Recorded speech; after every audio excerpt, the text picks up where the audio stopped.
Hi. Hey, everybody. He made it from DC. So sorry to be so tardy. It's a very stressful afternoon. Nobody likes spending time in the airport, but here you are. Yes. Back in your native land. So yes. We've known each other a long time, but I didn't know that the journey started out just down the road in Chapel Hill. Well, I was born at Tar Heel, never went there, but my parents were on the faculty. I don't know if there are any Tar Heels here, but there you go. So we'll take this up later on, but we also, at 9:37 p.m. But I did want to ask a bit about sort of how you got from your beginnings down the road, and then Johns Hopkins SAIS, where we both went, to where you are now. Via HBS and Merrill, what got you into this area? Well, for me, the nature. I mean, I like the smell of dirt more than almost anything, and I was an Eagle Scout, and I interned for Greenpeace in college. I didn't really know what that was. I wore a tie to my interview. You didn't get dinged? That's impressive. They almost didn't hire me. Yeah. And so I've always been, I ended up at one point, I'm an HBS grad working at the EPA. My friends called me the walking contradiction. And so which is it? And this is in the late 80s, where it had to be either or. And now, you just heard from Scott, and you'll hear from a lot of us, it's both. And so I did something insane. I turned down a position in investment banking with Merrill Lynch after my 2 degrees, and started an environmental NGO called the Management Institute for Environment and Business, lots of syllables. Spawned out of the Bush 1 EPA, and we were a bunch of MBAs, and it was '89, and it turns out that, and the notion was, give it to the MBAs. Let business leaders take charge. They'll find a way to create advantage. Jim Rogers did this, and they'll find a way to make money by, not while, but by, cleaning up the environment and making the world a better place. And that was sort of our thesis.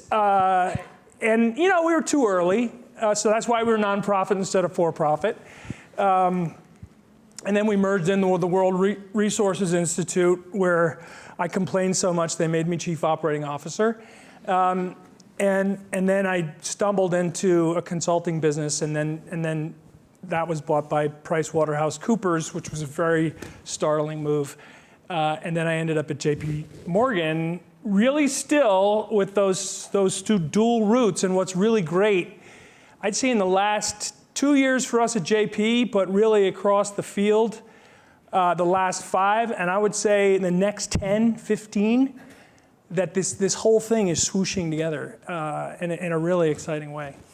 So you're head of sustainable finance at one of the largest banks in the world. You get up to think about this stuff every day. How often does Jamie Dimon think about it? How often does Doug Petno, the head of commercial banking? Is it a big deal? It's become a huge deal. So how often does Jamie think about it? I'd say monthly, but we present to the board quarterly. We have a sustainability strategy that was deliberated by, sponsored by, and owned by Jamie and the operating committee, which is 10 folks. My boss sits on that committee. Doug Petno, who you mentioned, is the head of our commercial bank, is heavily involved in Nature Conservancy, driving sustainability across his very geographically dispersed business. Our investment bank recently made a commitment to raise $200 billion for clean finance in the next 7 years.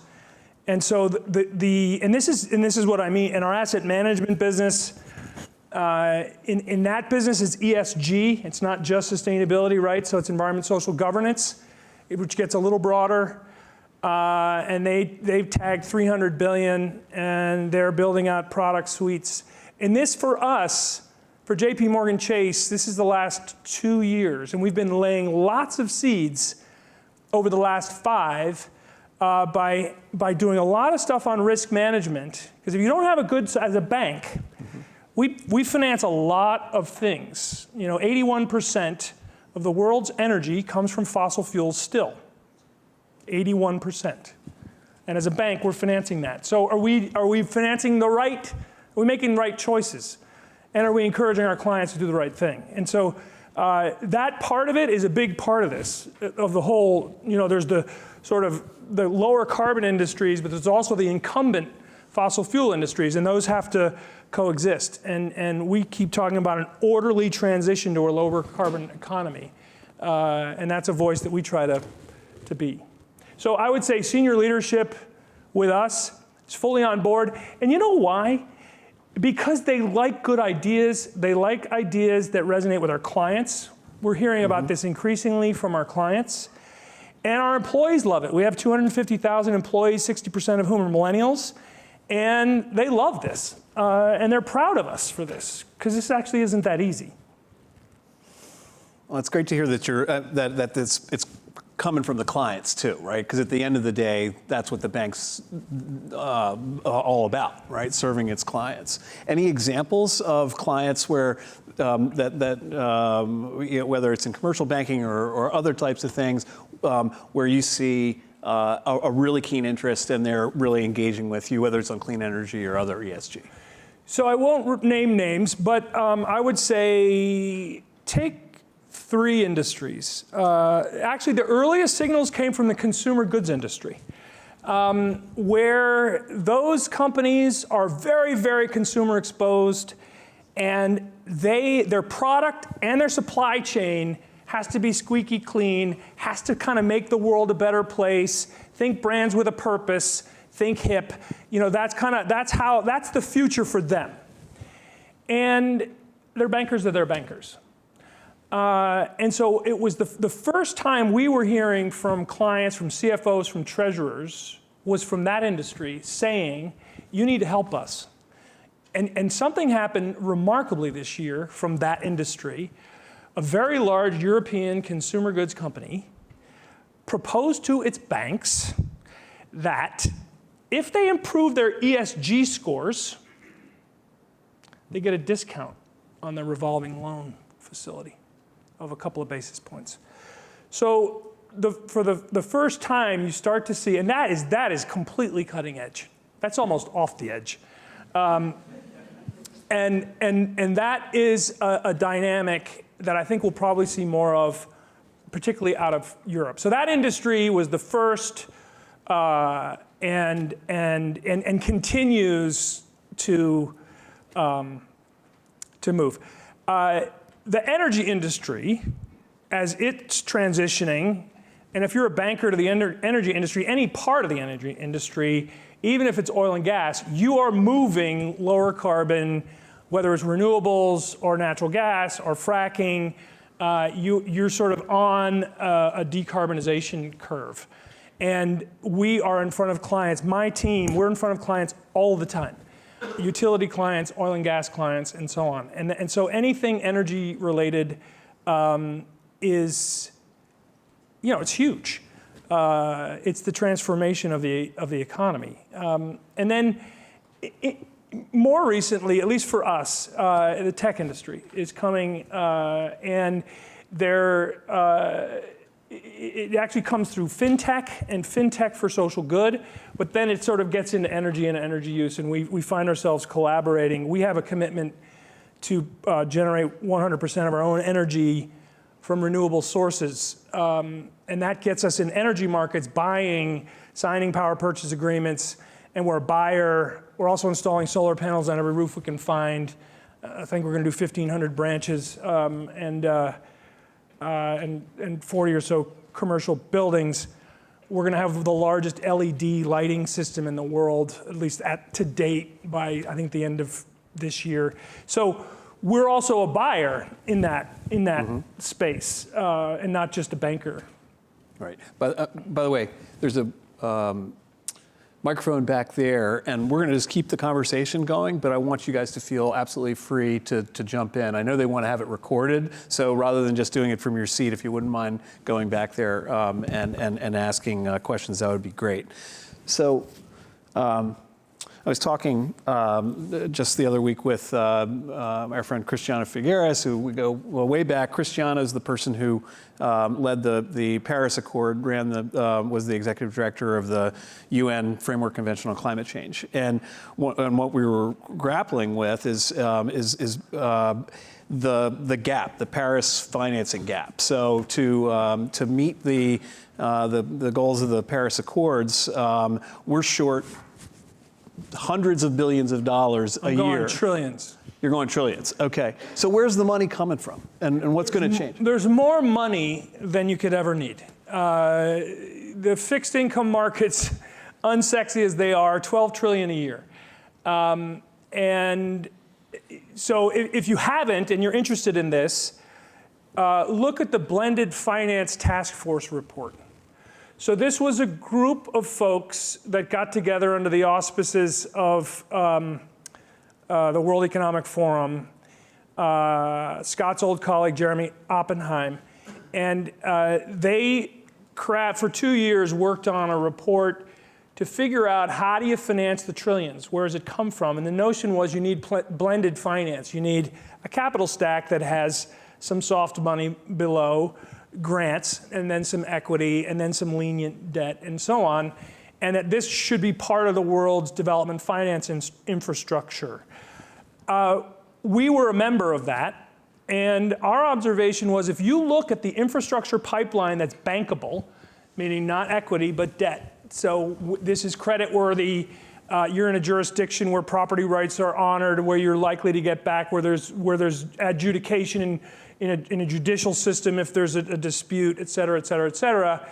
We figured the number was something like $600 billion a year. That's all infrastructure, not just the green infrastructure.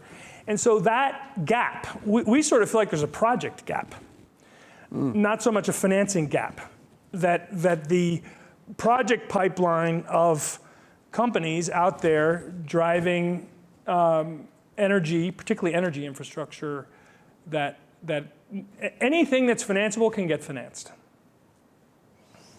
Interesting. Okay, so that ties in with what Scott was talking about earlier, and encouraging that development.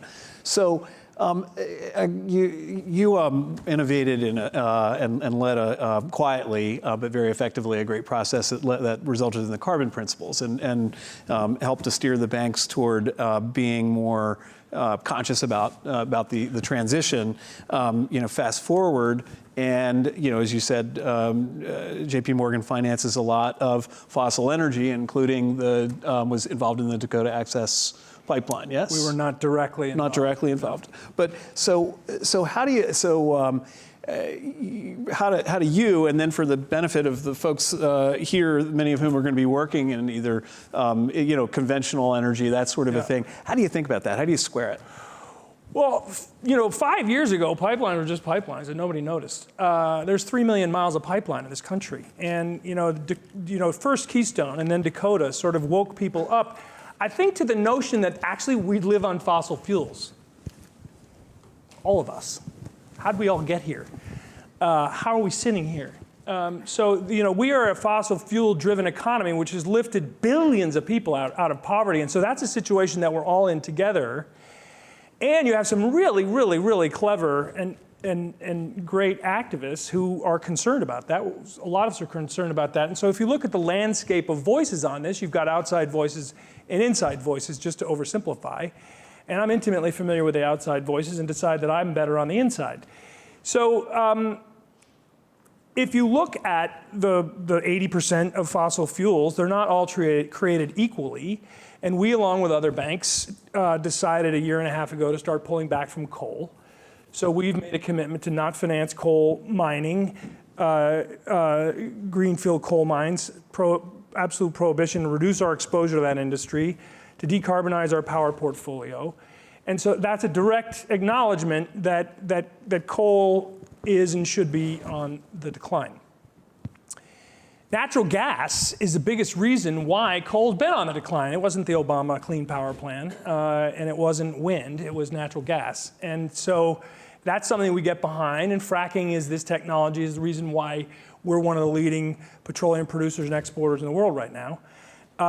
Clean burning natural gas. Well, can you get that right? We are a very large banker to the fracking industry, the oil and gas industry, because everyone in that industry is using that technology. It's really a technology. And so we started 4 or 5 years ago engaging with our clients about what can go wrong with this. And you get things like methane leakage into groundwater. You get things like Klieg lights in rural areas keeping people awake. You get things like you can't book a room at a hotel because all the workers are there. And things like methane leakage, which is a very potent greenhouse gas. And so we developed a sort of a risk assessment methodology and went to all of our clients, interviewed 150 clients, did site visits, did desk reviews of another 100, and got ourselves pretty well knowledgeable about what's good and what's bad in fracking. And we partnered with NGOs in this, Nature Conservancy, Environmental Defense Fund, just to keep us honest, that we weren't, just sort of kidding ourselves. And so that, in order to get to a 2-degree world, we cannot do it without fossil fuels. If you look at the International Energy Agency's projections, in 2040, at 2 degrees, 58% of the world's energy comes from fossil fuels. So the majority of the world's energy comes from fossil fuels in a 2-degree world. So we have to be responsible financiers and developers of fossil fuels alongside of accelerating the growth of lower carbon and renewable. And so we think about it as, an orderly transition. Statoil is going to be here, and you're going to hear from Bjorn, who is just absolutely fantastic and very articulate on this topic. And so we think about it as, what does responsibility look like? It means probably withdrawing from some things, stepping in forcefully around responsibility with some things, and kind of just staying the course a little bit. But stepping out of our, the $200 billion on clean and renewable, that was not BAU for us. That was a stretch goal. That was 25% above what we were already doing. So that got us in a place of, we're going to try really hard on this. We're going to slow down over here. And here, we're going to try to, get it right and be responsible. I see a question back. Hi, I'm Oscar from NC State. I have just a clarification. If long-term investment in infrastructure really needs low-risk projects, how can we incorporate innovation, which is usually high risk? I think innovative long-term projects are risky. So what we found in our financing is, and let's oversimplify, you got the finance here and the project here. Or in our view, the use of proceeds here. What are you going to use our money for? Whenever we innovate twice, it's an innovative financial structure, it's an innovative use of proceeds, it doesn't work. Transaction costs get too high, the failure rate's too high. So, and again, we tend to be fixed income. So we tend to be the boring stuff. We tend to be the stuff that's tried and true. So long-term projects with lots of, you have innovation on the side of them, but if they're fundamentally innovating along the way, I think you'll find banks freeze a bit on that, and that won't emerge as credit worthy. Does that tie in with green bonds and how they are likely to fare? Is it a big category? So green bonds, Scott said 3 to 4. Everybody, folks know what green bonds are? Raise your hands if you do. So half of you know what they are. A green bond's a bond. You know what a bond is? It's just like everybody else's bond. And it's called green. And the only reason it's called green is because the issuer has made a commitment that the use of proceeds that they get from that bond will go to green projects, and they articulate in their prospectus what the green projects are. It tends to be heavily on renewable energy, energy efficiency, et cetera. People are innovating now with blue bonds around sustainable development in the oceans. There's true blue-green bonds, which is forest-related, but the bulk of them is renewable energy. And when I say it's a bond like any other bond, the recourse, when an issuer issues that bond, it's the same terms, the same financial terms as every other bond it's got. So the bondholder there has recourse to the balance sheet, the coupon's the same, the tenor's the same, and so you have basically a bond. And that's actually, back to this notion of innovation, the fact that it's just a bond allowed the debt capital markets industry to just get all over it. And so our debt capital markets people who are looking for something new to sell all the time, now they got something new to sell. It's not particularly innovative, but it's an increment. Mm-hmm. It's an incremental change. And to Scott's 300 to 400 billion, about 100 of it, 110 is green bonds. And that tracks with us. If we do 20 billion a year in green finance, about a quarter of it is labeled green bond. The other stuff is also green, it's just unlabeled for one reason or another. Okay. So what about, if you were to look at a map, for example, of the green bonds and where they're going, it's, it's U.S., Canada, the western part of Europe, right, for the most part. Europe, U.S., Europe. Right. There we go. What about rest of world? And for folks that are interested in the BRICS and emerging markets and that sort of a thing, what's happening there? It's emerging. Indonesia issued one of the first sovereign green bonds,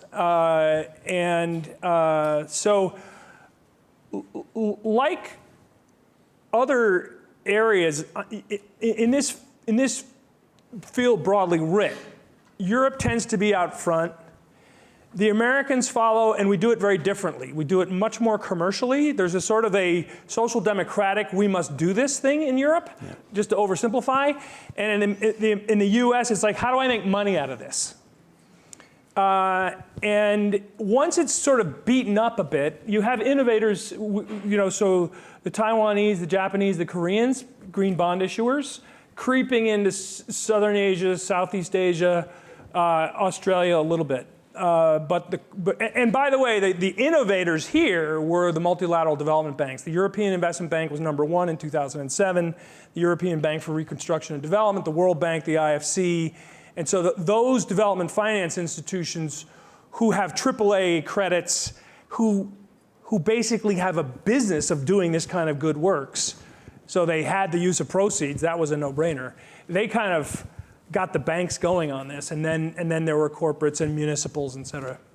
Right, but to your point, so those of you that haven't heard of it, or probably many of you that do, they're not just they're corporates that are doing this. It's not just Toyota's issued, Unilever's issued, a couple of our competitors have issued.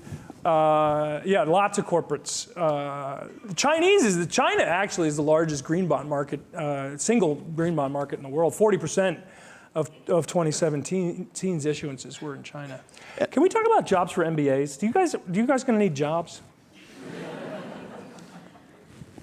Talk about jobs for MBAs. Well, I would feel remiss if we didn't talk about what is, if you were green and you were thinking about working at a bank, you wouldn't think about working at a bank, right? I mean, just. And yet here I am, and I've been in this field. And so what I was thinking about on the way down here, and it took a long time, so I had a lot of time to think, was if you're going into finance, how many of you are thinking of going to finance? A lot of you. Or corporates, consumer tech, energy. But I know a lot about it. I have texture and the kinds of jobs that emerge in finance. And people come to me and say, should I just start out in a sustainability labeled position? Or should I kind of go mainstream, see how that works, and circle back later? And what's great about that is you really don't have to choose anymore. Because the number of jobs in finance, and when I say finance, let's talk about big banks, little banks, asset management firms, private equity firms, insurers. So it's a big universe. The number of sustainability labeled jobs is fairly low. At JPMorgan, there's probably 35 or 40 people who do something full-time around this stuff. And there's 3 types of those kinds of people. There's risk manager types that tend to be lawyers, engineers. They tend to have come from PwC or Ernst & Young. They are ERM or URS, or the utility industry where they were in a planning job or something like that. And there's a lot of those jobs. Then there's banker jobs. And that's where the massive growth has been, and that's why you don't have to choose so much. So I'll circle back around on that. And then there are the policy wonk jobs, which is kind of me. And that is, we have to keep track of all sorts of trends around climate and energy, biodiversity, human rights domestically, human rights abroad, transparency, corruption, et cetera, et cetera, et cetera. And so we in these jobs tend to be on the lookout for all the emerging breaking issues, even outside of climate change or the environment. Those jobs are exceedingly few. But if you said to yourself, I want to do something green, but I'm not sure, then you'd get a job in our commercial bank, in our asset management business, not so much our retail bank, or our investment bank. And within the investment bank, almost anything in public finance, a lot of industry coverage in the investment bank, even, interestingly, the trading businesses. Investment banks today are very markets-driven. There's a lot of trading going on. And they're now starting to trade products that are designed off of these issues. So we talked about how boring debt is. Great. So we had these very clever people in our equity derivatives business who designed a synthetic product that had a ESG equity underlay, so you get some equity upside, capped by a green bond index. So you got the fixed income security. So you got a little upside, a little security, they package it all up and they sell that. And then they branded themselves the sustainable investments business at JPMorgan. In markets, this was some person who thought, hey, we can do something with this. And that's the kind of thing. There are hundreds and hundreds, and if there's 35 or 40 people that are kind of in those specialty jobs, there's hundreds of jobs, thousands, I'd say, even at JPMorgan, of ways to get involved, and increasingly ways to be sitting in whatever business you're in and sort of lean in over there, but with the credibility of having been bank trained and been a banker or whatever that is. That's a great. So if you take that back then to what these folks are working on in school. So aside from your job, which is a pretty specialized, as you say, and there are not a lot of them, what are the things that every MBA should know about what's happening in climate change? Is it the Sustainability Accounting Standards Board, or what are just the must-have? I think the Sustainability Accounting Standards Board is a work in progress. Conceptually, if you don't know what it is, it was the thought that every industry has potentially material issues around sustainability, and this board would identify what those were, develop disclosure guidance around them, and pitch that to the SEC. And they are in the standard setting, standards development mode still, and that's hard. There was another initiative, the Task Force on Climate-Related Financial Disclosure. Has anybody heard of that?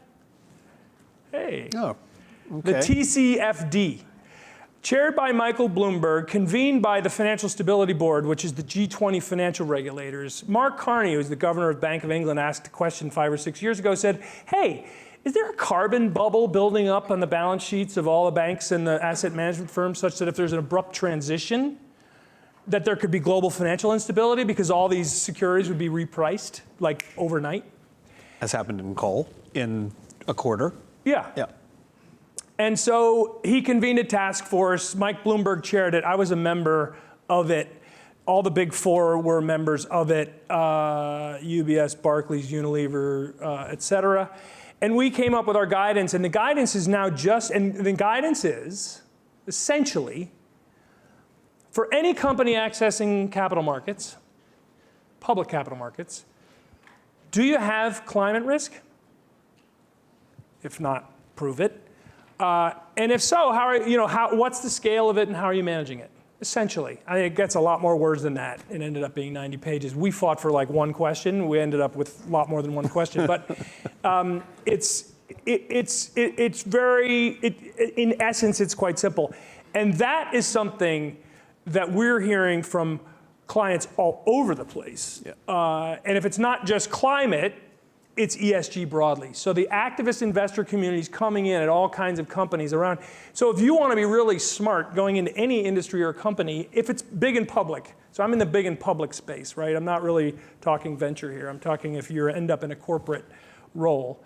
These themes of ESG investor pressure, climate disclosure, ESG disclosure are essential, and they're pretty new. And so it's quite current. Okay. And then, so as a tie-in there, then stranded assets, is that something that that you think is an important, just a lens that people need to think about? Do you believe it? So I'm going to go on a limb and say it's a gimmick. And everybody know what stranded assets the notion is? Raise your hands if you know. So then, yeah. Yeah. So the moment of stranding is when you write it off. Along the way, there's a lot of valuation decline before you decide to write it off. The mechanisms of stranding are extremely local and specific and are tied up in the law. The notion that a US investor-owned utility would strand an asset, that's a regulatory question. It's not a question of the greenhouse gas intensity of the underlying asset. The notion that the Canadians are going to leave all that bitumen in the ground is ludicrous. We heard from the newly elected Prime Minister Trudeau at CERAWeek last year, the annual energy, sort of the Davos of energy in Houston, who said anybody who found 1.7 billion barrels of oil in the ground and left it there is stupid, or something like that. And so the notion that the Canadian oil sands is going to be stranded, there's going to be a long time before that happens. So it's what we found, and we've looked at this from a financial point of view. By the way, it's a brilliant concept. Let's just parenthetically say, as a reframing of the climate debate from pictures of polar bears to pictures of balance sheets, it was brilliant.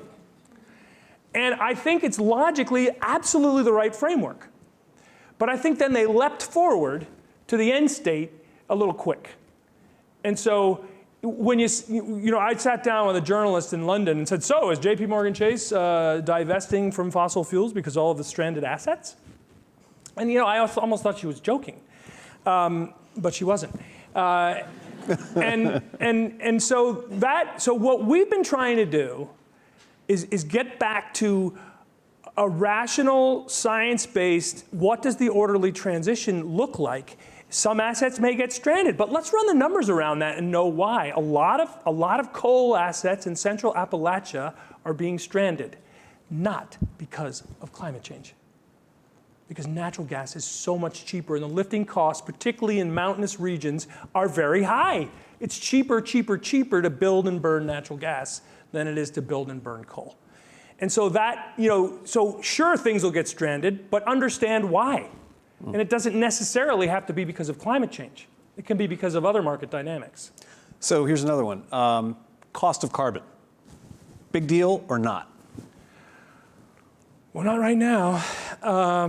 Will it ever be? Yeah. So price on carbon is a mechanism.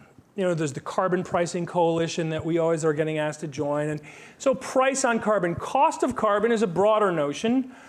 And so we end up looking at it on a fuel-by-fuel basis, on a regional basis, on a technology basis, factoring in the climate risk. And we're, by the way, so having been a member of this task force, we still feel obligated to, this is all voluntary, by the way, but we're in the process of producing our first climate report, which will come out in the third or fourth quarter of 2018, where we're looking at the cost of carbon. We're looking at scenarios. We're collaborating with other banks, and we're starting to run those scenarios. So I'd say emergent deal.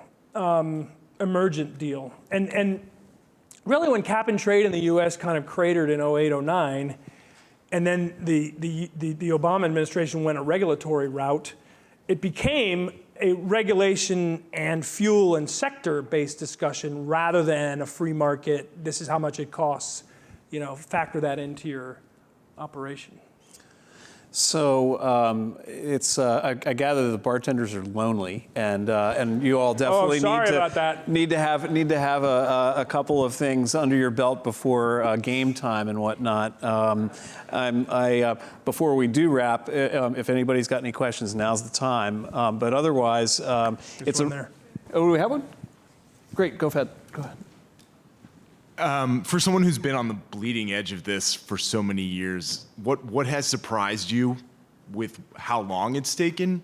And now it seems like it is going so fast with the speed with which we're talking about these issues and building in these frameworks. So how, from your standpoint of having watched this for the past 20 years, how does that make you feel, and where are we going to be in 5 years with incorporating all this information? That's a great question, because sometimes I think, I've seen this movie before. It's like, oh, we found out that, you can save money by protecting the environment. Like, oh, really? You just found that out?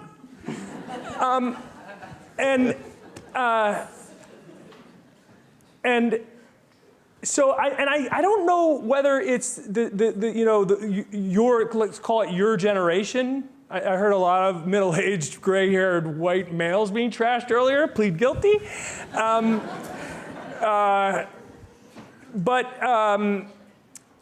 I think it's digitization. I think, when the carbon revolution was starting to happen before it sort of died down a bit, what was amazing to me about the generation of folks in their mid-20s to late 30s, they had no guilt. A lot of us in my generation got in this because we feel bad. It's like, we ought to do something to fix the problems that we're creating, and so there was like, when you're yoked by that constraint, by a sort of a moralistic finger-wagging thing that you're just innovating. I think the digital revolution has helped a lot, and I think some fabulously iconic entrepreneurs, which Scott was talking about earlier, have helped a lot too. So I don't know, but I got to tell you, I'm totally psyched. I can go now. It's fantastic. So I hope you all will, in your careers, find ways to bring all this home and keep driving forward. I just want to say something about gender. Yeah. Of the six, Scott was saying that the whatever wasn't his people, but the sustainability people, we're so your people, and of the big 6 banks in the U.S., I'm the only male in the top sort of sustainability green job. All the other banks are women, right? Yep. And so it's a very, very gender... including one who's sitting right up in the audience, or she was, yes. Okay, Val, there we go. Oh, hey, Val. Hi. We were supposed to catch up over a beer, but you're going to the airport. And my core team is like 11 or 12 people. I'm the only male. So it's the gender sort of, it's a great career path for women. Right, but guys, don't. It's okay. Can't fight away. They'll do a little affirmative action hiring, find a job for you. It's terrific. We've had a conversation. Katie's looking very threatening there. Yep. Thanks so much. This is great. Thank you, Truman. Truman and I have known each other forever. Back to the day.